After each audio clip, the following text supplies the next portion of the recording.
하나님은 믿음이시다. 우리 세 번 하겠습니다. 시작. 하나님은 믿음이시다. 하나님은 믿음이시다. 하나님은 믿음이시다. 아멘. 여러분에게 믿음은 무엇일까라고 하는 그 질문을 하고 오늘 말씀을 나누기를 원합니다. 여러분에게 믿음이라는 것은 무엇입니까? 이렇게 우리 옆 사람에게 질문해 보겠습니다. 믿음은 무엇이라고 생각하십니까?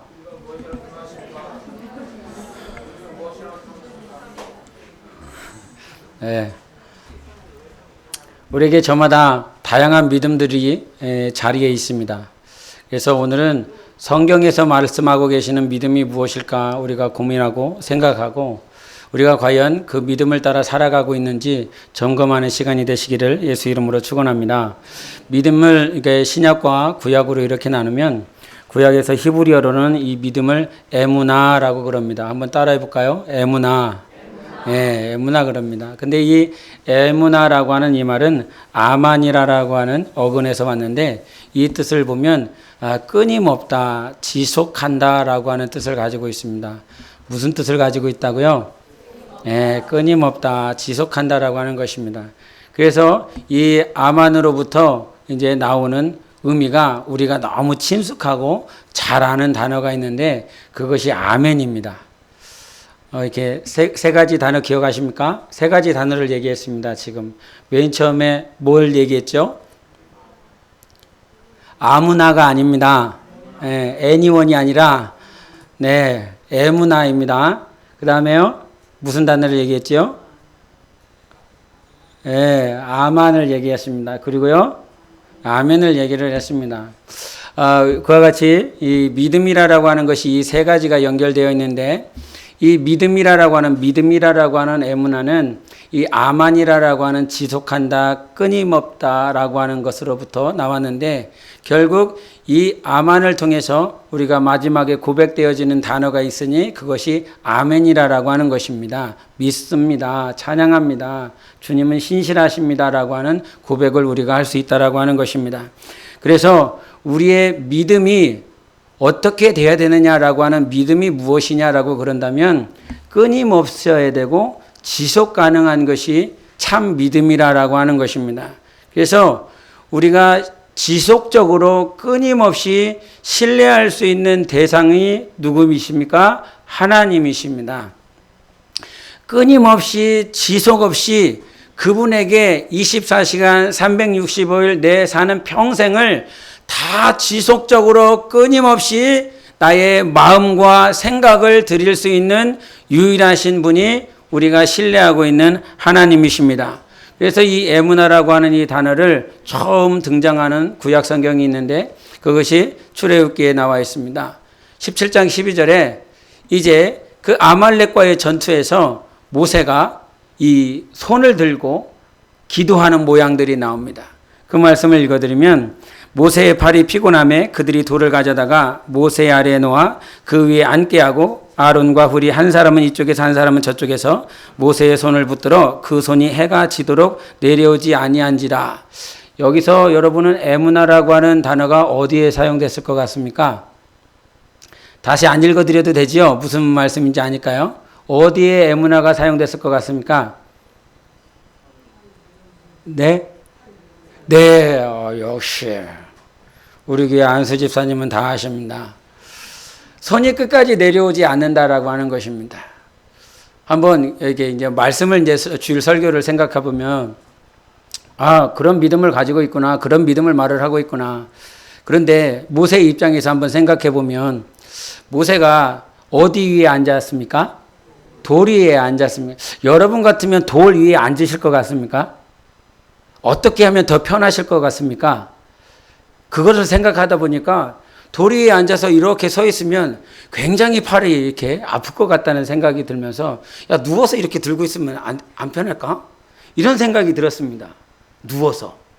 좀 나을 것 같지 않습니까? 저만 그렇습니까? 네, 그런 생각이 들더라고요.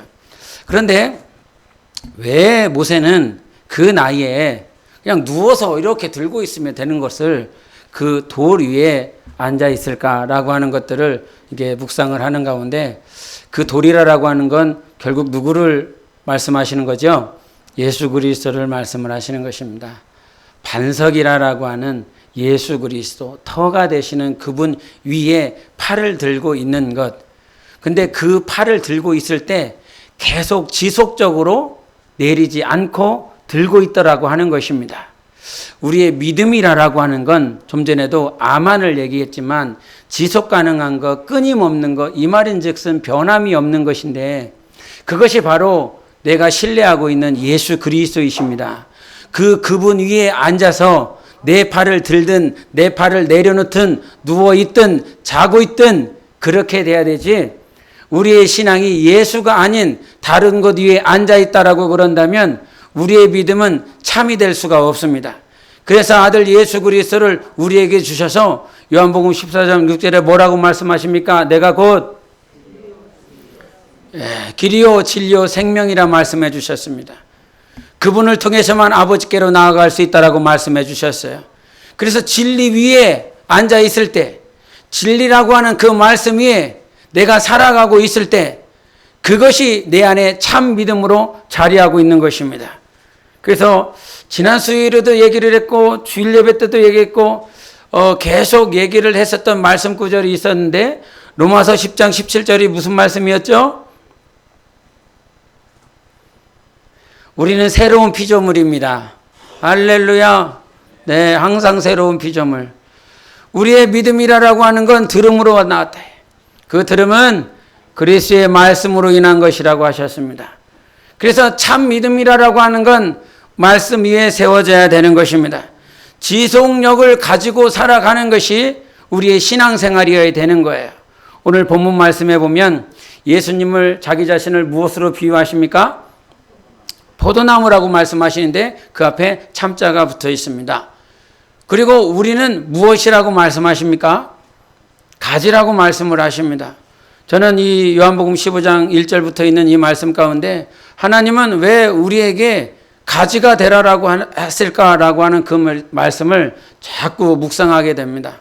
그러면서 주님께서 가르쳐 주신 건 다른 것이 아니었습니다. 잎도 있고 열매도 있고 우리의 인생은, 내 마음은 열매처럼 보기 좋고 탐스럽고 먹기 좋은 그런 열매가 되기를 원하는데 주님은 그런 열매나 그런 잎이 되라라고 말씀하시지 않고 너희는 가지가 되라라고 하는 이런 말씀을 해주신 것이 너무나 감사하게 느껴졌습니다. 목회자가 되다 보니까 이런 얘기를 할 수 있지 않을까 싶습니다. 성도들 가운데서도 잎처럼 나와 계시는 분이 있고요, 열매처럼 나와 계시는 분이 있습니다. 굉장히 예쁘고 아름답고 신앙도 좋고 또 이 잎처럼 한여름에 더위를 가려줄 수 있는, 그래서 많은 새들이 와서 거하고 쉼을 누릴 수 있는 그런 달란트도 재능도 그런 믿음도 있는 것 같은데 어느 순간 보면 잎처럼 사라진 영혼이 있습니다. 그리고 열매처럼 보이지 않는 영혼이 있습니다. 그 순간에는 너무 예뻤거든요. 그 순간에는 너무 신앙이 예쁜 것 같다. 그런데 시간이 지나다 보니까 어느 순간 잎처럼 열매처럼 사라지고 보이지 않는 영혼들을 이렇게 보여주실 때가 있습니다. 그러면서 주님께서 가르쳐 주신 것이 그래서 잎이나 열매가 아니라 우리 주님은 가지가 되라고 말씀을 하셨구나. 이 가지의 특성이 무엇입니까? 계속 그 참 포도나무이신 예수님께 계속 지속적으로 붙어 있을 수 있는 것은 가지인 것입니다. 아무리 한여름철에 무성하게 자라있는 잎이라 할지라도 그것은 어느 순간 떨어지게 되어 있습니다. 열매라 할지라도 많은 사람에게 맛있구나, 좋다라고 하는 귀한 시간들을 줄 수 있지만 어느 순간 보이지 않는 것이 열매인 것입니다. 주님께서 아담과 하와에게 신신당부하신 것이 있습니다. 너희들은 부모를 떠나서 너희 한 몸이 될지니라 말씀하셨어요. 연합하라 말씀해 주셨습니다. 그래서 이 주님과 하나 되는 것, 예수 그리스도와 하나 되는 참 믿음은 어디에서부터 시작되냐면 너희가 내 안에 거할 때 무슨 말씀을 하시냐면 내 말이 너희 안에 거하면이라는 말씀을 하십니다. 그래서 예수 앞에 거할 수 있는 참 믿음은 오늘도 말씀이 우리 안에서 자라가는 믿음이어야 되는 것입니다. 계시록 3장 14절에 보면 우리가 7개의 교회 가운데 마지막 교회가 등장하는데 마지막 교회 이름이 무엇입니까? 네, 라오디게아 교회입니다. 그런데 그 라오디게아 교회에 하나님 예수 그리스도를 소개하실 때 어떤 단어를 쓰시냐면 아멘이시요 충성되고 참된 증인이시다 이렇게 말씀을 하십니다. 아멘이시다는 거예요. 아멘. 그런데 라오디게아의 그 신앙적 상태 형편을 살펴보면 어떻게 말씀을 하고 계십니까? 뜨겁지도 않고 차갑지도 않는 그 모양들을 이렇게 보이면서 왜 주님이 당신을 아멘이라고 말씀을 하셨는지 이해가 되더라고요. 아멘이라고 말할 수 있다면 그 아멘은 내 삶을 드릴 수 있고 내 시간을 드릴 수 있고 내 전부를 드릴 수 있는 것이 아멘입니다. 변하지 않는 그 하나님이시니까 내 삶을 드리는 데 있어서 때로는 뜨겁게 때로는 차갑게 하나님 앞에 드릴 수 있는 것이 우리의 신앙이어야 되는데 아멘이라고 너희가 고백하고 있지만 그 라오디게아 교회는 여전히 차갑지도 뜨겁지도 않는 그런 신앙의 상태를 보였기에 주님께서 그와 같은 모양들을 말씀하신 것이리라. 우리가 입술로 아멘입니다라고 고백하지만 그것이 내 삶에 진정 아멘이 되지 아니하면 우리의 신앙은 우리의 영혼은 성장도 성숙도 있을 수가 없습니다. 우리가 과거 정부로부터 적폐라고 하는 이 단어를 계속 많이도 들어왔습니다.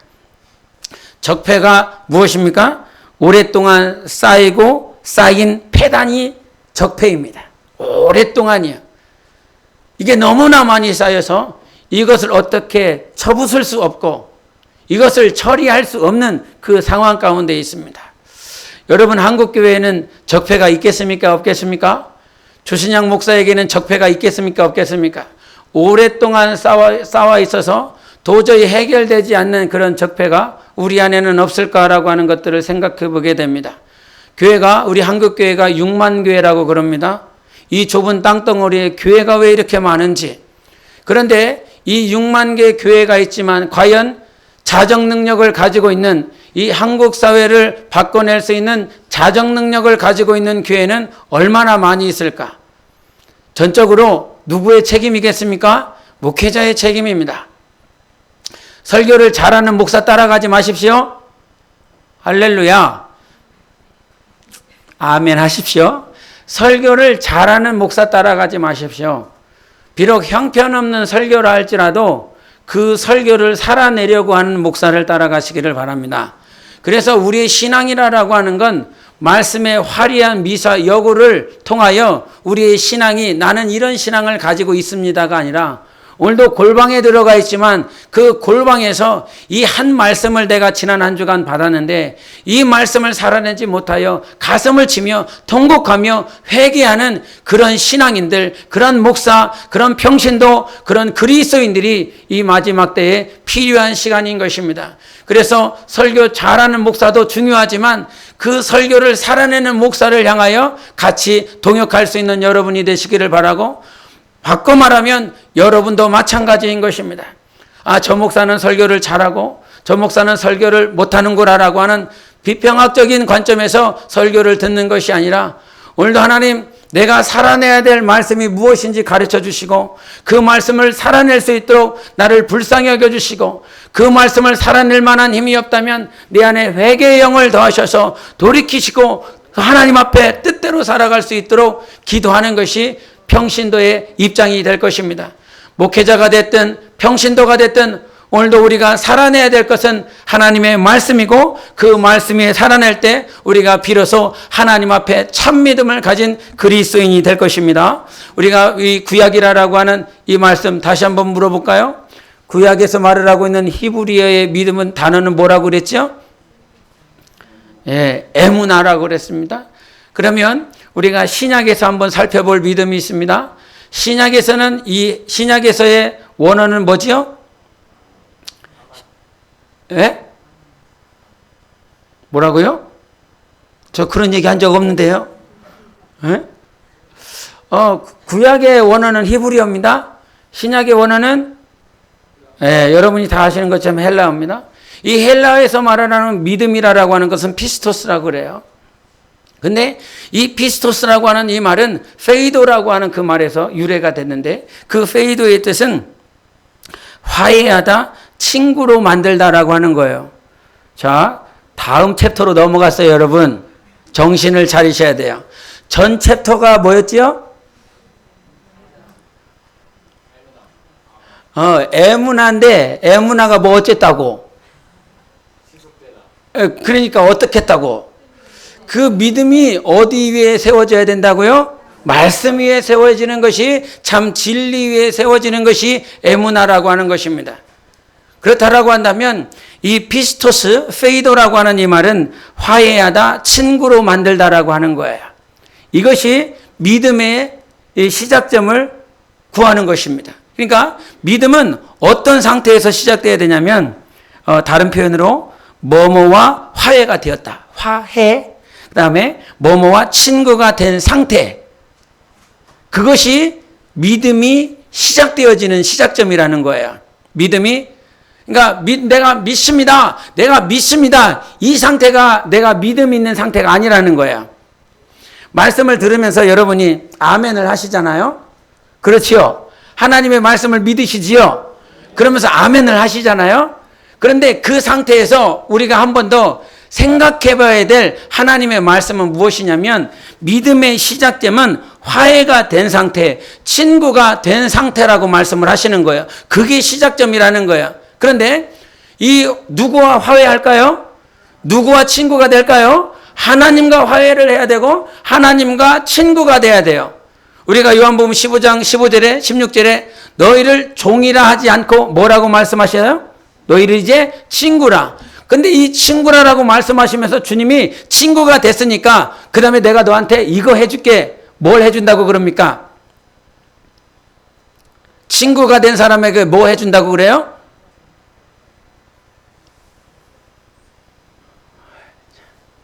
그렇죠. 다 아시리라 생각해요. 나의 비밀을 다 감춰두지 않고 너에게 다 말해주겠다는 거죠. 내가 너에게 다 말해주겠대. 너는 내 친구니까. 왜 말할 수 있는 거예요, 여러분? 친구니까요. 왜 말씀이 들리는 거예요? 친구니까요. 주님이 우리에게 왜 비밀을 가르쳐 주실까요? 친구니까요. 주님이 왜 우리에게 당신의 깊은 계획을 우리에게 친히 눈을 열어주시고 길을 열어주셔서 가르쳐 주실까요? 넌 내 친구니까. 이 말이 무슨 말입니까? 관계가 되어졌다는 거예요. 너는 내 친구란 거예요.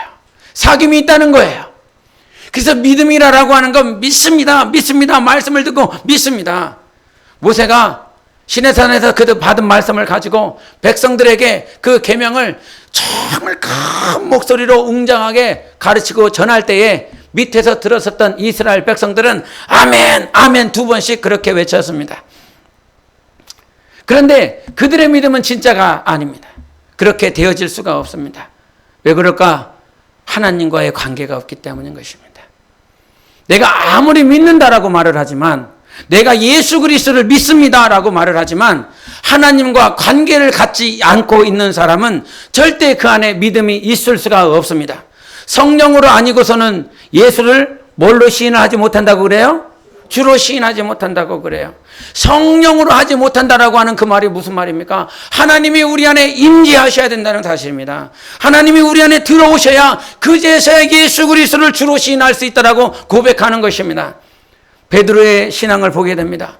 주는 그리스도시여 살아계신 하나님의 아들이십니다라고 하는 그 고백을, 이거는 혈육으로 아는 것이 아니라 아버지께서 가르쳐 주셨다라고 말씀하십니다. 성령의 일방적인 통행으로 말미암아 그가 알게 되었어요. 그러나 그것은 진짜 믿음이 아니었죠.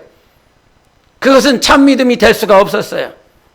그래서 그의 믿음이라고 하는 건 하나님과 예수 그리스도를 성령과의 교제 속에서 알아감으로 인하여 진짜 믿음이 생길 수 있었던 것이지요. 그래서 성경은 우리의 믿음이 너 예수 그리스도를 믿는 그 즉시로 네 믿음이 완성되었다라고 말하지 않습니다. 우리의 믿음은 그리스도 안에서 오늘도 자라는 것입니다. 신앙생활이라고 하는 건 우리의 믿음이 자라는 것, 믿음이 자란다라고 하는 건 성경의 에베소서 2장 22절을 우리 함께 보시겠습니다. 에베소서 2장 22절.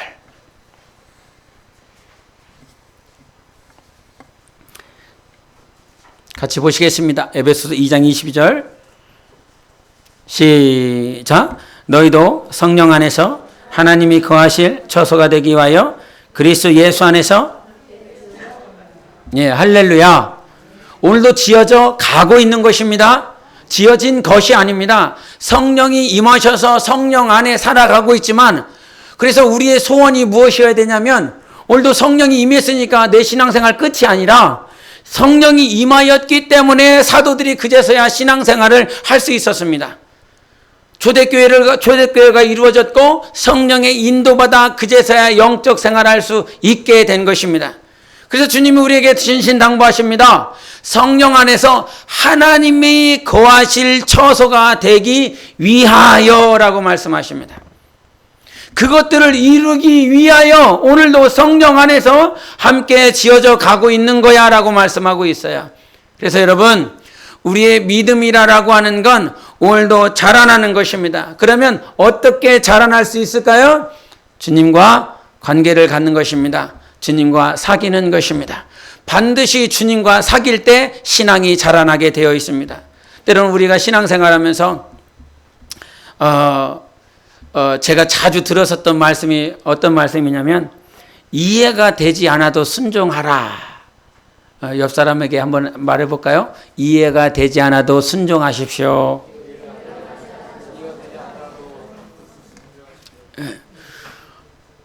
우리는 자꾸 지식이 차올라서 이해가 되지 않으면 순종할 수 없는 그런 모양들이 계속 보입니다. 여러분, 신앙생활 가운데 이해가 돼서 순종할 수 있는 모양이 얼마나 있을까요? 이해가 잘 돼서 순종하는 모양. 그런데 우리는 이해가 되지 않는데도 순종을 할 수 있는 사람들이 돼버렸어요. 왜 그럴까요? 이해가 되지 않는데. 목사님이 무서워서. 그렇죠? 제가 우락부락하게 생겼잖아요. 그래갖고 순종을 안 하면 뭐라고 할 것 같으니까. 예? 근데 이해가 되지 않아도 왜 순종할 수 있을까요? 주님과의 거룩한 관계가 있기 때문인 거예요. 아버지가 때로는 내가 마음에 들지 않는 그런 명령을 할 때도 있어요. 그런데 그 말을 들어주는 자식들이 있거든요. 왜 그럴까요? 최소한 아버지라고 하는 저 작자가 나를 죽이려고 하는 건 아니겠지라고 하는 최소한의 믿음이 있기 때문에 그럴 것입니다. 우리가 순종할 수 있는 것, 그 앞에 전제 조건, 이해가 되지 않아도 순종할 수 있는 것은 하나님을 신뢰할 수 있기 때문에 그런 것입니다. 그래서 이해가 되지 않지만 목사 때문에 하는 것이 아니라, 이해가 되지 않지만 교회 때문에 하는 것이 아니라, 오늘 나를 이끌어 주신 하나님, 오늘도 이 자리까지 나와 함께 하시는 그분을 신뢰할 수 있기 때문에 순종할 수 있는 것입니다. 디모데후서 4장 16절에 보면, 내가 처음 변명할 때에 나와 함께 한 자가 하나도 없고 다 나를 버렸으나 그들에게 허물을 돌리지 않기를 원하노라. 이런 바울의 고백이 있습니다. 바울과 함께 신앙생활하고 사역하고 동역하고 하나님의 나라를 위해서 힘쓰고 애쓴 바울의 동역자들. 그런데 그들이 어느 순간 자기를 다 떠나고 세상으로 돌아가는 일에 대해서 굉장히 가슴 아파하는 바울의 모양을 보게 됩니다. 그들은 바울과 함께 살면, 데살로니가전서 1장 8절 9절에 보면, 내가 이 복음으로 말미암아 갇힌 것에 대해서 너희들 기뻐해라, 너희들 하나님께 감사하라라고 하는 고백을 합니다. 그런데 그런 모양들을 계속 보면 이해가 되겠습니까? 하나님을 믿고 따라가고 있는 사도 바울을 보며 저의 모습이 항상 감옥에 갇혀야 되고 매맞아야 되고 그 우겨쌈을 당해야 되는 그런 모든 시련들을 당하는 모습을 보면서 예수님을 믿는 것이, 하나님을 따라가는 것이 이해가 되겠습니까? 아마도 그의 동역자는 그것이 이해가 되지 않았을 것입니다. 이해가 될 수가 없는 것이지요. 그래서 세상을 다 떠났습니다. 그럼에도 불구하고요, 그렇게 삶으로, 환경으로 이해가 되지 않음에도 불구하고 여전히 하나님을 신뢰하며 따라가는 자들이 이 세상에는 굉장히 많이 있습니다. 여러분이 그런 영혼 되시기를 바랍니다. 무엇 때문에 이것이 가능하냐? 하나님과의 관계가 세워지면 그것이 가능한 것입니다. 이 삶을, 다윗의 삶을 통해서 잠깐 보기를 원합니다. 사무엘상 17장을 보시겠습니다. 사무엘상 17장 39절과 40절입니다.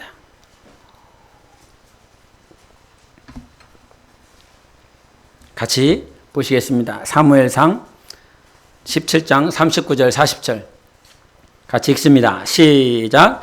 다윗이 가를 군복위에 차고는 익숙하지 못하므로 시험적으로 걸어보다가 사울에게 말하되 익숙하지 못하니 이것을 입고 가지 못하겠나이다 하고 곧 벗고 손에 막대기를 가지고 시내에서 매끄러운 돌 5을 골라서 자기 목자에 재고 곧 주머니에 넣고 손에 물매를 가지고 블레셋 사람에게로 나아가니라. 아멘. 여러분이 잘 아시는 말씀이겠지만 우리가 하나님을 신뢰하기 때문에 그렇게 멋있고 화려하고 튼튼한 사울의 군복을 내려놓을 수 있는 이유가 되는 것입니다. 우리는 군복을 입으려 합니다. 왕이 입는 그 옷을 입고 내 삶 가운데 아주 당당하게 살아내고 당당하게 그 블레셋의 장군이었던 골리앗을 이기려 합니다. 그것을 벗어놓으려고 하기보단 그것을 입고 싸우려고 그럽니다. 그런데 그 사울의 군복이라 하는 것은 하나님이 주신 것이 아닙니다. 사람이 준 것입니다. 그런데 사람이 준 것 가운데 내게 너무 좋고 내 마음에 너무 들어서 그것을 입고 싸우려고 하는 자들이 얼마나 많이 있습니까? 그런데 그것을 내려놓을 수 있는 이유는 무엇 때문이냐면 지금까지 사자를 이기게 하시고 곰의 발톱을 자르게 하시고 그 사자의 이빨을 뭉개뜨릴 수 있도록 하나님께서 그를 보호해 주신 거룩한 간증과 거룩한 삶이 있었기 때문인 것입니다. 신앙이 점점 자라면 자랄수록 우리가 신뢰할 수 있는 것은 사울의 군복이 아니라 인도하시는 하나님이신 것이지요. 그래서 주님, 오늘도 하나님을 신뢰할 수 있습니다. 왜? 지금까지 나를 인도하셨지 않습니까? 그래서 우리의 신앙 가운데 사울의 군복을 내려놓을 수 있는 여러분의 삶이 되어야 되는 것입니다. 과거에 옥하는 목사님에게 배운 제자 목사님이 성도들에게 한 말씀 가운데 옥하는 목사님의 성격, 인품에 대해서 잠깐 얘기를 하면서 당신은 화를 잘 안 내신다는 거예요. 예? 옥 목사님은 아주 특별한 일이 없고서는 거의 인자하게 화를 안 내시는데 당신이 화를 내실 때가 딱 한 번 있대요. 그거는 이게 부목사들이 이 기관에 있는 영혼들 가운데서 아프고 병들고 암에 들어서 지금 정말 사경을 헤매고 있는데 내가 듣기로는 그 성도가 지금 암에 걸려서 병원에 있다는데 그 성도 지금 어떻게 되냐고 물어봤는데 그 담당하고 있는 목사가 전혀 몰라. 그런 일이 있냐고. 그러면 아주 노발대발 하시면서 네가 목사냐고. 네 가진 게 목사냐고. 네 같은 게 왜 사랑의 교회에 와갖고 성도들을 괴롭게 하냐고. 너 나가라고. 다 필요 없다고. 너 없어도 교회는 된다고. 하나님의 교회라고 그러면서 막 쏘아붙이다라는 거예요. 그러면서 울면서 기도하기를 그 아픈 성도, 암에 걸린 성도, 그 성도를 향해서 막 눈물 뿌리면서 기도하시는 그 옥 목사님의 그 과거 모습을 이렇게 회상하면서 성도들에게 이렇게 가르쳐 주면서 자기가 깨달은 것에 대해서 얘기하더라고요. 세상에 수많은 교회들, 교회가 조금이라도 커지고 어떤 물권이 생기고 많은 인권들이 생기면 저마다 세계 복음화, 세계 열방을 향하여 막 세계 선교를 하면 막 세계를 외치고 막 열방을 외치고 온누리를 외치고 막 그렇게 하고 있는데 정작 그렇게 외치고 있는 당신은 하나님께서 주어진 그 자리에서 여기서 이 말씀에도 말을 하고 있지만 하나님만을 의지할 수 있는 그 물맷돌이 있느냐고.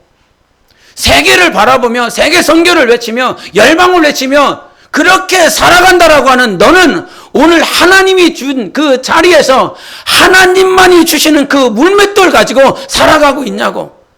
세계를 외치고 열방을 외치고 있지만 정작 네 안에는 하나님과의 관계, 하나님을 향한 신뢰는 하나도 없고 그저 군복만 입고서 세상을 향하여 나아가려고 하는 그 모습밖에는 보이지 않는 이 모양을 봤다라고 그러면서 당신이 그런 고백을 하면서 맞다. 제가 아멘 했습니다. 하나님은 당신의 모든 일들을 하나님께서 하십니다. 그래서 충성된다라고 하는 말은 무슨 말이냐면 하나님께서 이 포도나무와 가지에서 하나님이 붙여놓으신 그 자리에 가지가 있습니다. 여러분은 어디에 붙어 있습니까? 어떤 사람은 구루터기 부분에 붙어 있기도 할 수도 있고 어떤 사람은 가지의 그 줄기 그 등에 3분의 1 지점에, 어떤 사람은 3분의 2 지점에, 어떤 사람은 저 끄트머리에 가지로 붙어 있을 수 있을 것입니다. 지금 우리가 해야 될 것은 하나님께서 주어진 그 자리에서 하나님께 충성되이 여기며 하나님만을 신뢰할 수 있는 이 믿음이 회복되어야 되는 것입니다. 그러지 않고서는 네 입으로 세계를 운운하고 있고 열방을 운운하고 있지만 하나님은 이 자리에서 충성할 때 하나님의 세계 선교는 이루어지는 것입니다. 주님께서 세계 선교가 목적이고 열방의 복음화가 목적 분명히 말씀하시고 명령하셨지만 주님께서는 그 이스라엘, 나사렛, 갈릴리, 예루살렘에서 당신이 부르신 12제자에게 집중하셨습니다. 특별히 당신이 부르신 그 세 제자에게 온 신경과 온 마음을 다 들여서 교훈하고 가르치고 훈련시킨 것이 세 제자입니다. 세계 열방을 바라본 것이 아니라 전 세계를 바라본 것이 아니라 당신이 사랑하셔서 부르신 그 세 제자에게 온 마음과 온 생각을 다 쏟아서 그를 가르친 것이 바로 우리 주님이신 것입니다. 여러분, 우리의 믿음은 오늘도 하나님 때문에 그 관계가 이루어졌기 때문에 주님께서 주어진 그 자리에서 가지로 붙어 있는 것입니다. 그때 하나님은 모든 일들을 다 감당할 수 있어요. 모든 가지가 제 자리에서 충성되이 감당하고 있기 때문에 하나님의 나라가 세워지는 것입니다. 하나님의 역사가 이루어지는 것입니다. 그래서 하나님과 관계하십시오. 그리고 충성하십시오. 그 충성으로 말미암아 물맷돌을 얻어서 골리앗을 무찌를 수 있는 신앙인으로 자라나시기를 바랍니다. 이해가 되지 않는 그런 모든 삶 가운데서 사도 바울 역시도 그의 삶을 다 드릴 수 있었던 것은 그가 하나님 때문에 변화됐기 때문인 것입니다. 하나님은 우리를 변화시키십니다. 당신을 충분히 변화시키시기도 남습니다. 새로운 피조물이라고 그랬을 때 우리가 요한복음 2장에 보면 가나 혼인잔치가 있습니다. 그 가나 혼인잔치에서 무엇으로 바꿨습니까, 여러분? 물을 포도주로 바꿨습니다. 물의 화학기호는 어떻게 되지요? H2O 이렇게 됩니다. 그러면 이 포도주의 화학기호는 어떻게 됩니까? 나오기 시작했습니다. 저분이 대단하신 분이거든요. 엄청나신 분이십니다. 저는 잘 못 외워요. 그래서 써왔어요. CH3, CH2, OH랍니다.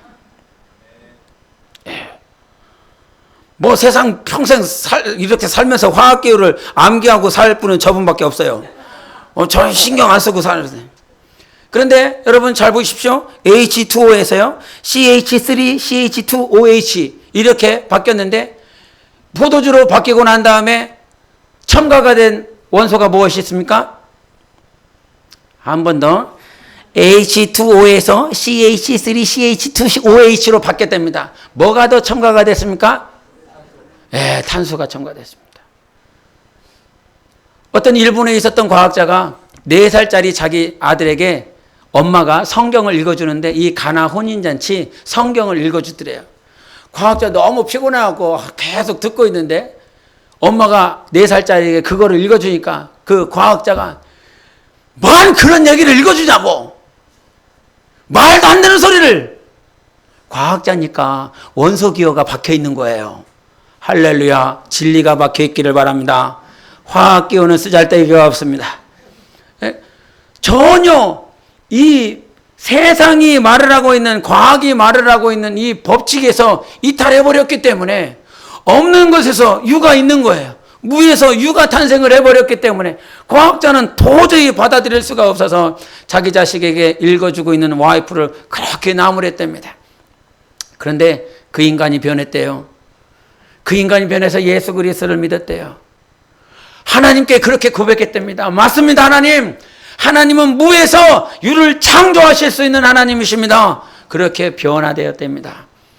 여러분, 피조물이라고 하는 것은 무에서 유로 창조가 되는 것입니다.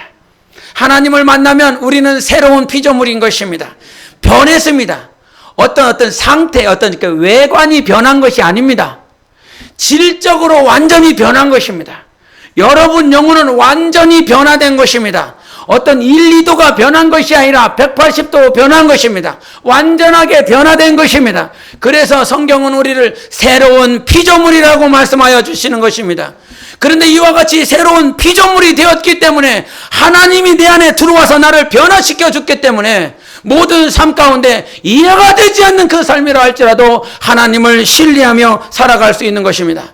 사울이 다메섹 도성에 갔을 때에 많은 기독교인들을 핍박하려고 했을 때에 하나님께서 아나니아를 만나게 하십니다. 아나니아를 만나면서 하나님이 뭐라고 말씀하십니까? 야, 그 바울을 가서 만나봐라. 내가 예비했다. 그런데 아나니아는 말하죠. 주님, 제가 듣기로는요, 제가 알기로는요, 이 사람은 크리스찬들을 핍박하기 위하여 온 자입니다. 그런데 가라고요? 이해가 됩니까? 안 됩니까? 안 됩니다. 그러나 주님이 말씀해 주시지요. 나를 위하여, 하나님의 나라와 이방인을 위하여 내가 친히 준비하였으니 가라. 주님의 음성이 들리니까 순종할 수 있는 것입니다. 이해가 되지 않는다 할지라도 주님께서 들려주시고 말씀해 주시고 자기 영혼에 감동이 살아서 새로운 피조물의 역사가 일어나니까 순종할 수 있는 것입니다. 주님과의 관계, 주님과의 사귐이 시작되면 우리에게 새로운 것이 들리고 새로운 것이 보입니다. 지난 한 주간 동안 반파수 기도를 했습니다. 수요일에 반파수의 어원에 대해서 잠깐 얘기를 해드렸습니다. 반파수의 어원이 뭐라고요? 밤마다 파트별로 수없이 기도하는 것이 반파수의 어원이었습니다. 어떤 자의 반파수 어원의 정의는 밤에 주파수 맞추는 것이 반파수였습니다. 그렇게 얘기를 했는데 집에 돌아가서 어떤 한 영혼이 물어보더라고요. 반파수가 무엇입니까? 또 물어보더라고요. 지난 시간 새벽을 통해서 하나님 앞에 부르짖었습니다. 행복한 동행을 위해서 준비하는 시간이고 그렇게 하나님께서 교회에 이렇게 말씀하셨으니까. 그런데 주님께서 첫째 날 반파수 기도를 하면서 새벽 1시부터 이렇게 3시까지 기도하는 그 사이에 하나님께서 전 세계 교회를 향한 그런 마음들, 그런 생각들을 잠깐 주시며 교회가 세워져 있지만, 교회가 있지만 이 교회가 교회로서 살지 못하고 진리가 어디 있는지 모르겠고 복음이 어디 있는지를 모르겠는 그런 교회. 복음이 증거되는 것이 아니라 그저 세상 교훈, 목사의 생각, 목사의 가치관이 증거되어지고 있는 그런 교회. 그런 교회들이 우죽순처럼 쌓여있는 한국교회. 한국교회뿐이겠습니까? 인도에 가보면 예언을 한답시고 몇 천만 원씩 받으면서 그렇게 가난한 백성 가운데서 부자인 한 사람을 향해서 마치 점치는 점쟁이가 되어서 하나님이 이렇게 말씀하시니까 이 말씀이 이루어지려면 너 나에게 1,000만 원을 헌신하고 1억을 헌신하라. 그러면 그것이 하나님의 말씀인 것 마냥 마치 헌신하고 그렇게 속아 넘어가는 그런 인도네시아 교회들, 인도교회, 동남아시교회, 전 세계의 교회들이 반을 치고 있으면 그런 모양들을 이렇게 보면서 이 새벽이 어두운 것이 아니라 진리가 없기 때문에 어두운 이 세대를 하나님께서 생각나게 해주시면서 수요일날 같은 말씀을 나눈 것입니다. 복음이 변질되는 곳에 서 있는 것이 아니라 오늘도 복음을 지키는 자가 되기를, 하나님이 기뻐하시는 것은 진리요 내가 너에게 이른 말이 영이요 생명이라 그랬으니 오늘도 교회가 교회될 수 있는 것은 복음을 붙들고 진리를 붙들고 세상이 이해하지 못한다 할지라도 저들을 이해시키기 위하여 진리가 온 것이 아니라 저들이 성령으로 믿도록 하기 위하여 하나님의 말씀이 이 땅 가운데 오신 것입니다. 그래서 주님께서 그 반파수 기도를 통해서 전 세계를 향해서 또 우리 교회뿐만 아니겠습니까? 우리 교회 역시도 그렇겠지요. 정말 그런 가능성을 철저하게 배제하고 복음이 증거되고 진리로 살기를 원하는 그런 주님의 마음을 보게 하셨고, 두 번째로 주님께서 이 기도하면서 이 2020년 표어를 이렇게 생각나게 해주셨습니다. 2020년 표어 다 같이 시작. 자, 시작. 할렐루야. 너무 오래돼 갖고 뭔 장막을 세우는지, 뭔 텐트를 세우는 건지, A 텐트를 세우는 건지, D 텐트를 세우는 건지 그것도 모를 정도로 오래 지나갔는데 주님께서 다윗의 장막을 세우소서라고 하는 이 표어를 다시 생각나게 해주셨습니다. 그러면서 주님께서 이런 마음을 주셨어요. 이게 시작이다. 행복한 동행 총무님이 이런 얘기 올려놨더니 이번 주도 반파수가 있는데 한 주만 하면 끝나시니까 아쉬우지요? 아쉬우시죠? 이렇게 했었던 것 같아요.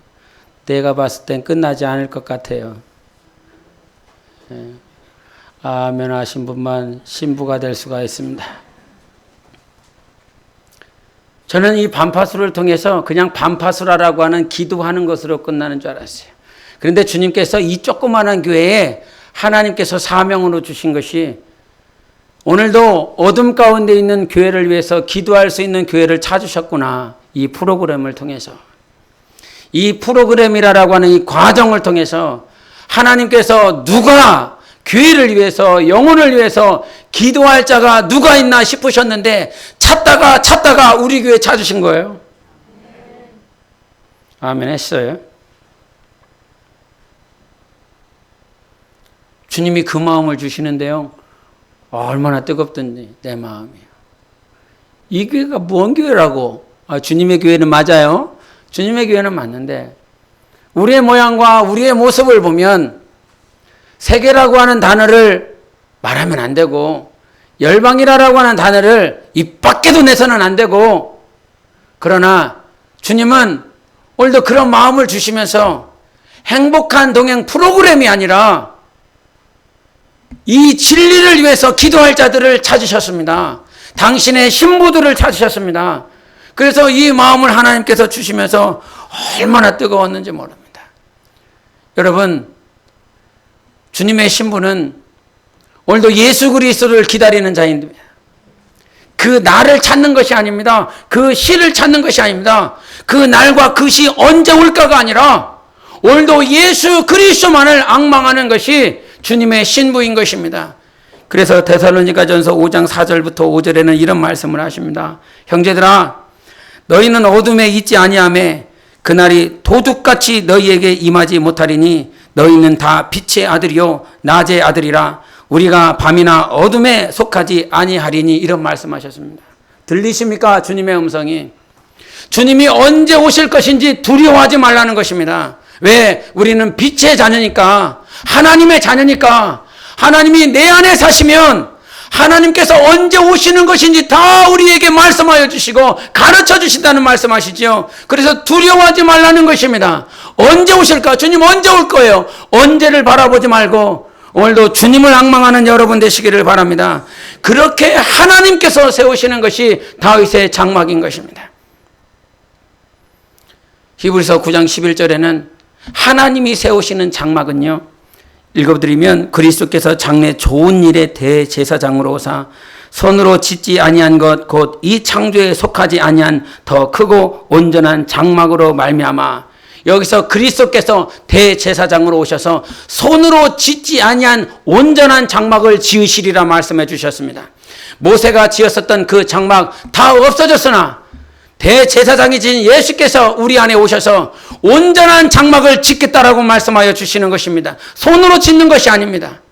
여러분, 목사가 짓는 것이 아닙니다. 사람이 짓는 것이 아닙니다. 여러분 영혼은 하나님께서 짓고 계십니다. 그분이 건축자이세요. 모든 상황들을 다 알아요. 여기는 깎아야 되겠다. 이 모서리를 깎아내야만이 이 집이 아름답게 세워지지 않겠니? 이 부근이 아무리 귀하고 아무리 비싸도 이것을 잘라내야 당신 영혼의 집이 제대로 세워질 수 있는 거야. 그런데 우리는 아프니까 이거 잘라내면 아프니까 그거 잘라내지 말라고, 이거 없애지 말라고, 그냥 있어도 괜찮으니까. 그러나 하나님은 우리를 사랑하십니다. 우리를 포기하지 않습니다. 당신이 건축자시기 때문에 온전한 장막을 마침내 지어내시길 원하시는 것입니다. 그래서 여러분, 아픔이 있어도요, 고난이 있어도요, 절대 상한 갈대를 꺾지 않는 하나님이신 것입니다. 여러분을 인도하시는 참 목자가 되시는 것입니다. 그래서 하나님께서 마지막 때 분명히 이것을 세우시겠다라고 약속하여 주셨어요. 아모스서 9장 11절에 그날에 내가 다윗의 무너진 장막을 일으키고 그것들의 틈을 막으며 그 허물어진 것을 일으켜서. 아모스 선지자는 직업이 무엇입니까, 여러분? 직업이요? 목자였습니다. 이 목자인 선지자가 목자였었던 다윗의 장막을 생각해 보면 이게 굉장히 미묘한 감정이 듭니다. 그런데 이 아모스 선지자를 통해서 하나님이 말씀하신 것은 그날에 내가 다윗의 무너진 장막을 세우겠다라고 말씀하셨어요. 다 무너졌어요. 보이지 않아요. 다 무너졌어. 그러나 하나님은 마침내 세우십니다. 그것을 사도행전 15장 16절에 이후에 내가 돌아와서 다윗의 무너진 장막을 다시 지으며 또 그 허물어진 것을 다시 지어 일으키리니 말씀하십니다. 주님이 다시 오셔서 당신의 장막, 하나님의 장막, 다윗의 장막을 분명하고도 온전하게 세우실 것입니다. 그것이 하나님의 약속인 것이에요. 할렐루야. 다윗의 장막을 세우십니다. 그것이 하나님의 꿈이고 하나님의 비전인 것입니다. 그래서 그 하나님의 장막이 우리 안에 온전히 세워질 때 하나님의 영광이 충만한 것입니다. 우리가 요한복음 1장 14절에 뭐라고 말씀하십니까? 말씀이 시작.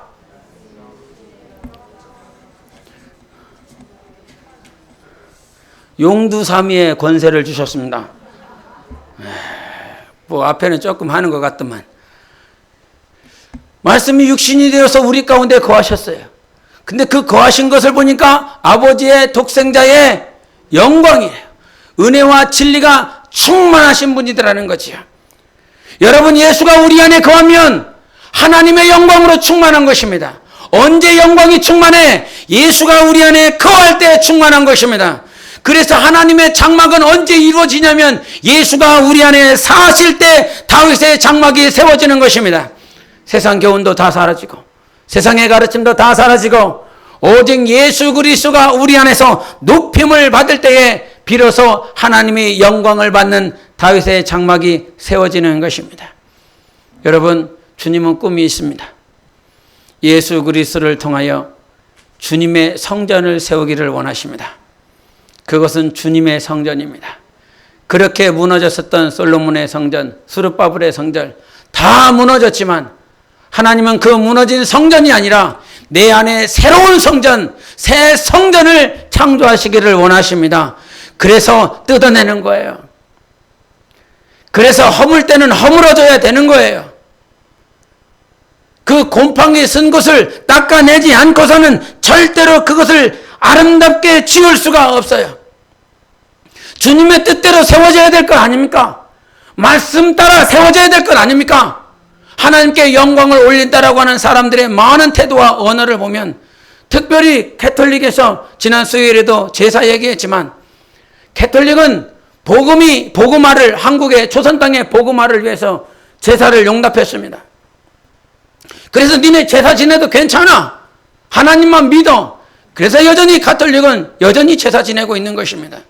하나님은 이러신 분이시야. 우리에게 제사를 지내고 하나님의 조상들에게도 제사를 지낼 수 있도록 하신 하나님이야. 하나님 참 좋으신 분이시여. 이게 무슨 영광입니까? 예수를 믿지 않아도 천국에 보내주시는 분이 하나님이시래. 이런 어불성설과 같은 말도 안 되는 말을 증거하면서 하나님께 영광을 올려드립니다 라고 말을 한다면 이것이 무슨 영광이겠습니까? 사람이 기뻐하는 대로 영광이 아니라 인본주의에 입각한 사람을 기쁘게 하여 하나님께 영광이 아니라, 사람이 기뻐하지 않는다 할지라도, 사람 마음에 들지 않는다 할지라도 오늘도 하나님이 내 안에 사시고 말씀이 사실 때에 비로소 하나님께 영광이 되는 것입니다. 여러분, 말씀 따라 살 때 하나님이 영광을 받으십니다. 때로는 무너지고 허물어지고 정말 곰팡이처럼 녹슨 데가 있다 할지라도 말씀대로 살아내려 할 때 하나님은 비로소 영광 받으시는 참 하나님이신 것입니다. 교회가 일어나기를 원합니다. 여러분이 일어나기를 원합니다. 다윗의 장막으로 일어나시기를 바랍니다. 하나님의 영광이 임하고 예수가 임하고 말씀이 임하여 하나님께서 기뻐하시는 다윗의 장막으로 세워질 수 있는 복되고 귀한 여러분 되시기를 예수 이름으로 축원합니다. 우리 함께 기도합니다. 여러분, 하나님의 성전으로 세워져야 되겠기 때문에 어려움이 있는 것입니다. 감사하십시오. 주님이 나를 포기하지 않고 세워주고 계십니다. 당신이 건축자이십니다. 주님, 나를 붙들어 주시옵소서. 모난 부분들은 깎아 주시옵소서. 곰팡이가 쓴 것은 깨끗하게 씻어 주시옵소서. 아픔이 따른다 할지라도 오늘도 믿음으로 나아갑니다. 믿음 위에 굳게 서서 하나님께 영광을 올려드립니다. 하나님 이해가 되지 않는다 할지라도 하나님과의 관계가 세워지게 도와주시고 오직 이 관계 통하여